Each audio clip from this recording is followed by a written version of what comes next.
Hi guys, I hope you had a good lunch. Now, the person we have next up for you is a reluctant superstar whose silence shouts louder than the entire Khandan in the whole industry. He is the bona fide king of the 100 crore club, the darkly quiet and intense Ajay Devgn.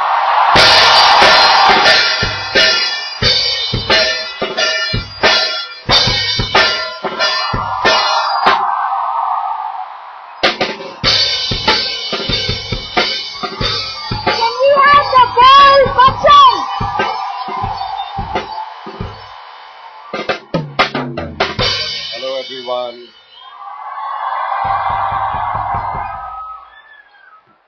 Do you guys know the Bol Bachchan song?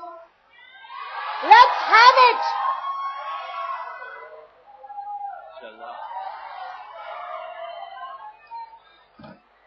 No one knows it?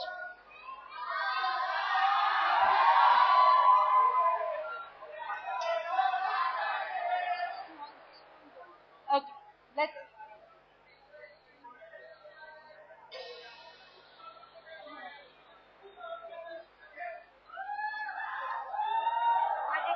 Before you get mobbed even more, let's have a little sleep. Settle down, he's all ours for half an hour. We have Ajay Devgn right here. Thank you, Ajay. I know you are not one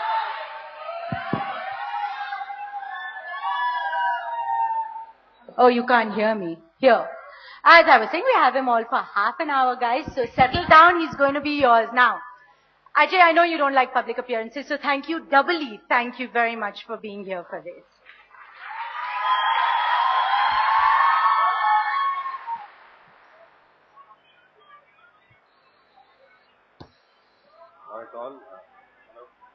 Can someone help Hello. touch his mic, please? Yeah. She's been scaring me since quite some time backstage that, scaring me about you all that we have a very dangerous audience and, they're going to ask you a lot of questions. And so I'm petrified right now. But I hope I have your support and, you guys be easy on me. Thank you. So we're going to start right at the beginning. Now, you entered this industry at the tender age of 22, which I think most of our audience here are in their early 20s, astride two blazing motorcycles. You've been in the industry for 2 decades. How come you're not bored? I'm not bored because I love doing what I'm doing. And that's the reason. I think it started, that's all I've seen, films. To be honest, I think, there's only this, my life revolves around the F word. I'm not getting naughty here. It's films and family. And that's what I've done always. I was born in a family of films, with my father in films, and that's what I was exposed to. And that's what went on, and I really don't know what else to do. And I'm loving it. Now, today you're a heartthrob. Do we think he's a heartthrob? Okay, so doubtless you are a heartthrob. But that's more based on your persona and your talent rather than your looks. What gave you the self-belief that you could make it in an industry which is predominantly based on looks? I always believed that your work speaks. See, there are two. I really believe that in our industry also there are two kind of actors. One which scream, "Look at me, look at me, look at me," and the other kind which do not bother about this and let their work talk and let people say, "Look at him."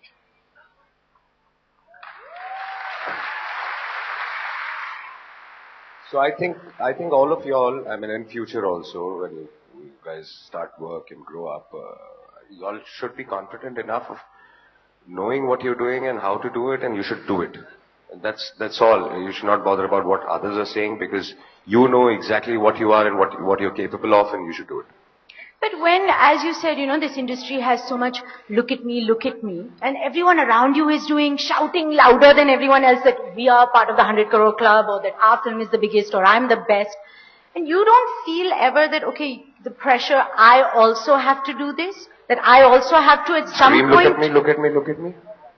No, I don't need to. I've got a bad throat, so I don't like screaming any which ways. No, your work speaks. If we talk about the so-called 100 crores and things like this, so I have my films in it. In fact, 3 films in it, but I don't need to, scream and say it.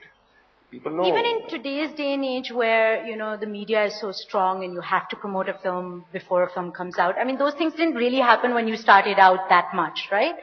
Even Yeah, today, when we you started, don't feel the need. there was no television except for Doordarshan, and we used to wait on a Wednesday. I think on a Wednesday there was a Chitrahar coming. If This audience is not going to know audience that. is not going to remember, but there was no television, guys, and we had nothing and to promote also. So there was just one Wednesday that a film song used to come, and you used to wait that your song is going to come on this Wednesday for that half an hour slot. Apart from that, there was no promotion. Now, of course, you are very successful, and especially lately. You've had, one success after another. But you've also tasted a lot of washouts. You have tasted failure. What or who have you turned to in those low moments to keep yourself going? But I guess I've been very, very lucky in that scenario that, I never had to taste failure. Films work, films don't work. But there was never a situation, in fact, somebody, I was reading an article where I was pointed out, somebody had written that in the past 20 years, I think there's only 1 year or something I've not had a hit. Otherwise, all 20 years, if I've had a flop, I've had a hit. So every year there's been a hit. So I guess I've been very lucky. So you've never had low points. You've never had because you've had it. And I'll tell you something. I really didn't bother. It has being very honest. It has started bothering you now. In the 90s and 5 years back also, we never used to. We were just working. We were just doing what we wanted to do and enjoying life, because there was nobody trying to say, this one is over and out, or this one's doing better, or this one. Nothing was there. We were all friends, having fun, working. There was not so much of media, so there were no pressures. So it's our fault. I guess. The media's fault. You're not letting us work. No, but what has changed then? Why are you bothered now? Does it concern you now? Because I think so. You start getting concerned. But that helps you also. Then you make an effort and you try to do better. So in the old days, you would just choose any film that you felt like, not think too much about it. And it was like picnic. I mean, you see the films in the 90s, and they used to work also. But then now the audiences have also become smarter with the exposure, and so they also reject if there is something which is not up to the mark. You said that in the old days you had a lot of fun. Now also you tasted fame and fortune at the tender age of 19. 19. Okay. And you are a self, in those days used to be a bit of a gunda, didn't really care about rules and regulations. How come you never lost your way as so many other people have? Because you had, temptation galore. Lost my way in what way? Like maybe drugs, partying, living it up, girls. Okay, let's not get there. Yeah, but out of all these, I think I must have done everything possible except for drugs, because I've always been against it. But honestly speaking, from alcohol to everything else I've done, and I smoke also, I'd like which to is know not a little bit great about habit. everything else. I'm saying smoking and Partying. So we've done all that. Everybody has done, and everybody should do. I think if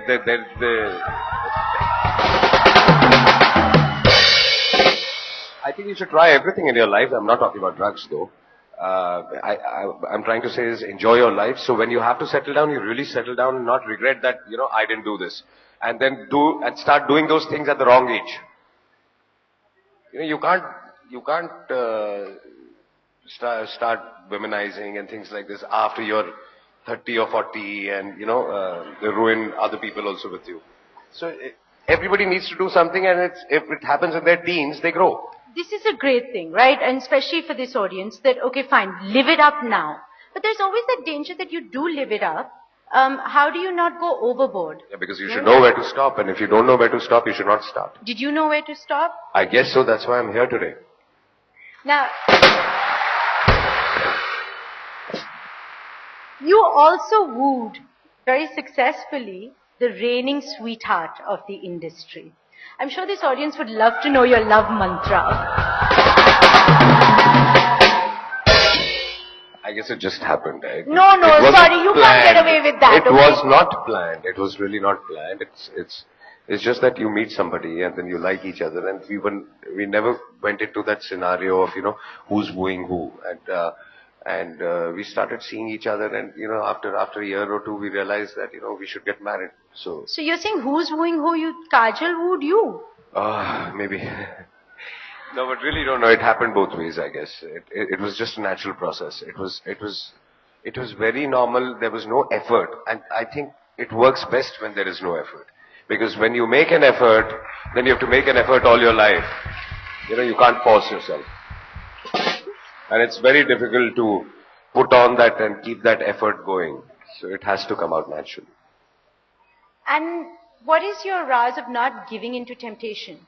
Because in the industry that you are, of course in any industry, but more so in your industry because you're away for long periods of time, you're surrounded by young, pretty things who are happy to throw themselves at you. How do you stay away from temptation? You should know what your priorities are. Or do you stay away from temptation? See, either I stay away from temptations, or either I'm too smart that you can't catch me. Okay. No, but I think you should know what. That's exactly what I said. When you've gone through a lot in life at the right age, then you don't waver now. So that's what I was saying, that you should see it all and then go ahead and settle down in life. So you feel kind of like you've so done there is not so much temptation. Not so much, but there is. There's always temptation for everything.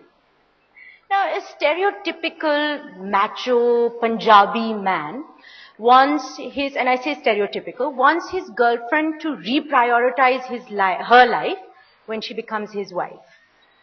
But for you, where have you found the security that you're completely okay with Kajal romancing other men on screen? Which we think is fabulous that he's done this, right? See, when you really believe in each other, you know each other, you trust each other, then these are very, very little things. You should not bother. And I think the morals and my upbringing was quite similar to Kajal's, and that's why we gelled and we believed in the same things. So we did not want to have the need to explain each other that you should be doing this or I should be doing this. So there was never a conversation. Ajay, I need to go back to work. What do you think? Not really. Not at all. For one, I never stopped her from work when we got married. It was her decision to stop, because she said, I'm tired, I don't want to work anymore. And then one day she decided, okay, now I want to start working. And then she had a child and she said, now I don't want to work for some time. So it's her call always. And you have that understanding. And honestly speaking, that we both do not discuss our work at home. Because once my work is done, I come home and I hate discussing work. So at home, I never carry. So typical dinner table conversation in the Devgn household would entail what? The past couple of years has just been kids. Because once you have kids and you want to spend as much time possible, you're on outdoors, you're working, and the only fights if Kajal and myself we have is that we spend less time with each other and more with kids. But that's how life is, and that's how you grow, and that's how you move on. Are you an involved father? I guess so. I really like spending time with my children. I spoil them. I do whatever I want. I mean, it's just, as I told you, it's just films and family. So I finish my work and I'm back to my children. And do you and Kajal agree on parenting? Not totally. I spoil the kids, she doesn't. Oh, so she's the disciplinarian? Yes. And you're the good cop? Yes. That's why I guess the children love me more. Now you're actor, producer, director, national award winner, father, husband, son, flirt. Am I missing anything? Singham, lion, okay. What title sits best with you?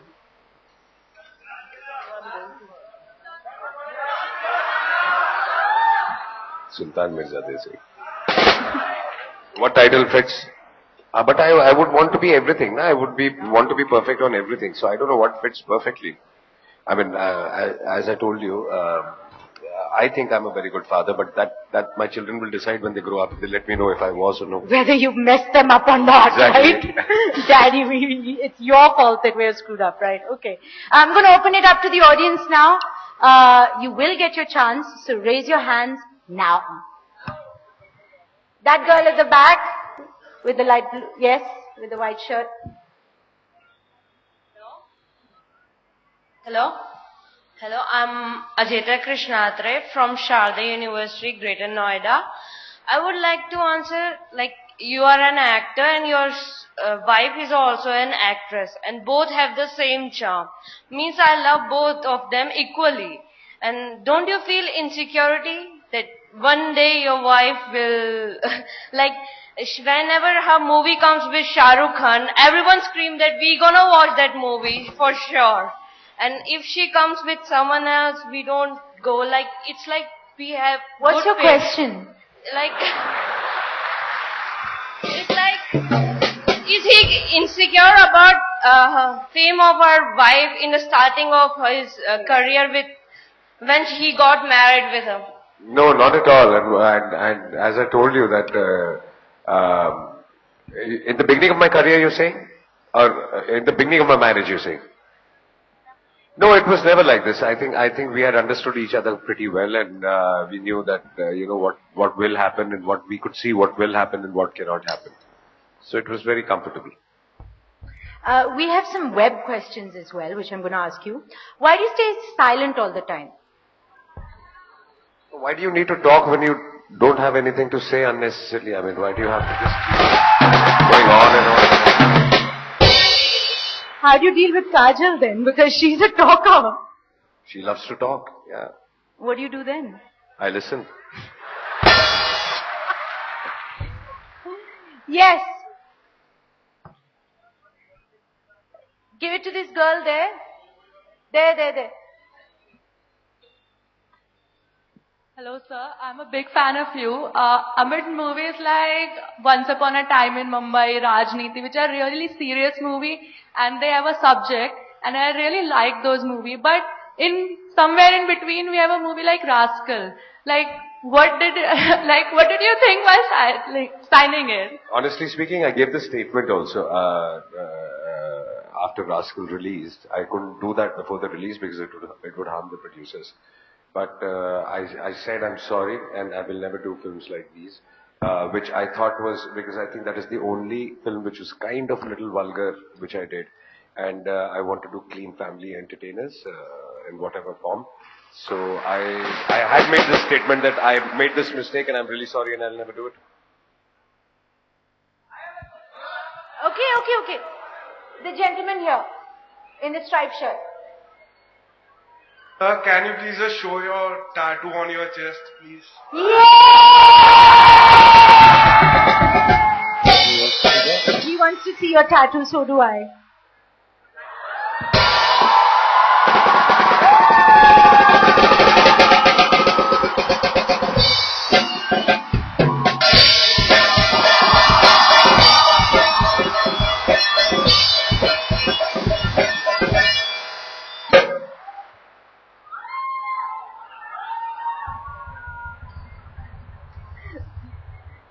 I want to take another one. Another one? Yeah, because here is my daughter's name. Oh. So I have to take my son's name. Where will you get it? On my arm, I guess. What made you get this tattoo, the big one? I really don't know. I think we were on an outdoor for All the Best and with Sanju and Rohit, and both of them had tattoos and they were like, why don't you take one? And it went on and they called somebody and then we decided to just do it. Are you happy with it? I'm very happy with it. Oh, so now you've got into it, right? So yeah, I want to take one more. One more and that's it? Yeah, that's it. Unless you have another baby. No, my wife is saying she wants her name also, so that's why I'm not taking another one right now. I'm free. You mean you don't want to put Kajal's name? No, I'm not saying that. What are you saying? I'm saying that I need to take two more, so I am contemplating how to put both the names. Diplomatic as ever. Right, this, yes, please give her the mic.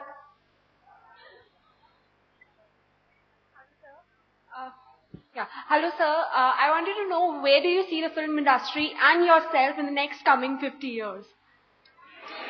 50? 15, 1-5. 15. Thank God. Or 50. 50, I can talk about the industry, not myself. I don't know. I think the industry is doing very well and growing, and with the market growing and with the theaters spreading and multiplexes is coming in, the business is growing, and I see very good things for the film industry. And myself, I don't know where I'll be. I think I'm going to be here because I know nothing else, and either I'll be making films or I will be acting in films, but I will always be here. Is it a good place to be, the film industry? I know it's the only thing you know and that was your family, but is it a good place? The fact is, what is a good place? There's no good place on earth. I mean, there are good people, bad people everywhere. So it depends on how comfortable you get with yourself being there and how you can handle yourself in that situation. That's what is a good place. Would you encourage or discourage Nisa or Yug to get into the film industry? No, I wouldn't want to discourage anybody. I would want to tell them that they need to be very clear about what they want to do, because I think most of the time the young kids come in and fail only for the reason because they do not know what they want to be. They want to be an actor or a star.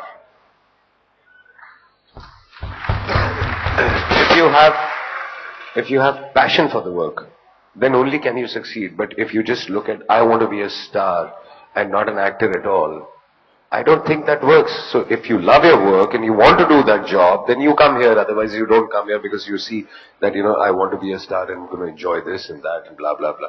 So I think that's. Yeah, but today you're an actor. I'm sure when you were 19 or 20 and stepping into the industry, at that point you wanted to be a star, right? When you weren't thinking, I'm going to be a national award winner and I'm going to be an actor. Honestly speaking, my scenario was very, very different. In my situation, it was something like, as I told you, I was always a part of the film industry, and I used to go with my father. I used to make my own video films. I was always behind the camera, and I wasn't very sure of what I wanted to do in life. I wanted to make films, and my father wanted me to act. And I wasn't very sure about what was happening, and suddenly one day, Mr. Coco Kohli comes up to my father and says, I was in college and I was having fun and I was making my own films also. I was assisting, and says that I'm taking your son for a film. And I was like, what? I'm enjoying life right now. I have this time. And they practically forced me, and within 1 month I started shooting for a film.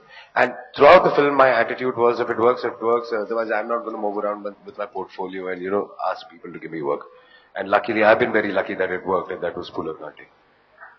And if it hadn't, have you ever thought about that? I don't know. I mean, it's very easy to say today that, I wouldn't have done this and that, but I don't know what I would have done in that scenario. But at that point of time, I really believed that, I would make films. I would, it wasn't that, okay, this is the end of my life.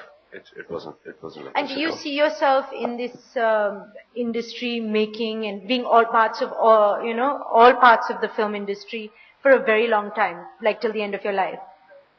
Do you see, is that what you'd want, or would you like to retire at some point? I would like to, I don't know. When you think about that, you're overworked and you want to get back home and you want a break, you take a break for a couple of days, and after that you don't know what to do and you want to get back to work. So I think you need to work all your life. That's what I feel. And I'll try and do that as much as I can. Even though you are an actor who leaves his work at work, you're not one of those actors Yes. who gets into the method of, Nothing. the character and stuff. You go on No. set, you perform, and Yes. and you leave your work at work, and still, it's your life. But I mean, for that much period of time, I love my work, what I do. Okay, last question, guys. Someone from up there, right? Wait for the mic. There's one behind you. Sir, I wanted to ask one question into two parts. My first part is, how much do you think your career has come to this level and destiny and hard work has played what role? Which has an importance? I wouldn't say completely that I don't believe in destiny. I do believe in destiny. I think destiny is like, seeing the path. It's the path. But you have to walk yourself. You can't say things will happen to me. So I think hard work is the most important thing. And if you work hard and that destiny will come. So my B point is, you're wearing 3 rings in one hand and 1 ring in one hand. So you believe in astrology. So that's your destiny funda kind? I told you I believe in both. But that does not mean that, I wear something and I go and sleep and I'm not going to work because, things are going to happen for me. So according You to have the to make it division, happen. is it 50-50 or your hard work is like 80-90%? I think 70% is your hard work. Thank you. Okay, now before I let you go, you have to give us one of your favorite dialogues or one of your latest dialogues. What would we like to hear? I have no idea. Bol Bachan dialogue. Okay, enough, quiet, silence. Silence. Roll camera. Action.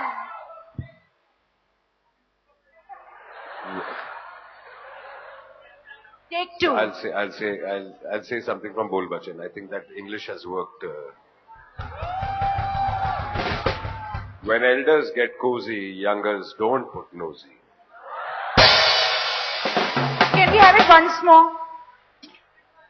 When elders get cozy, youngers don't put nosy. Ajay Devgn, thank you very much for not being silent for a change. Thank you so much, and it was great interacting with all you guys. Okay, I think we need to get closer to the audience a little bit. No one is coming on stage. You will have to deal with me. A big hand, ladies and gentlemen. And now Ajay and I are going to do a dance. Right. Love you guys. Bye-bye. See you. Take care.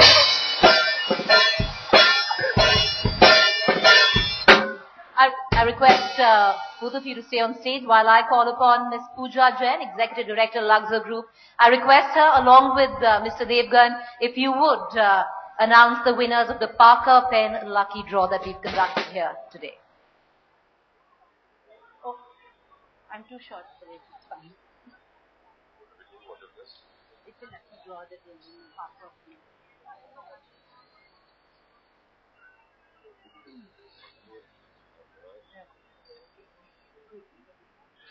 That's Madhur Bhardwaj, JP University.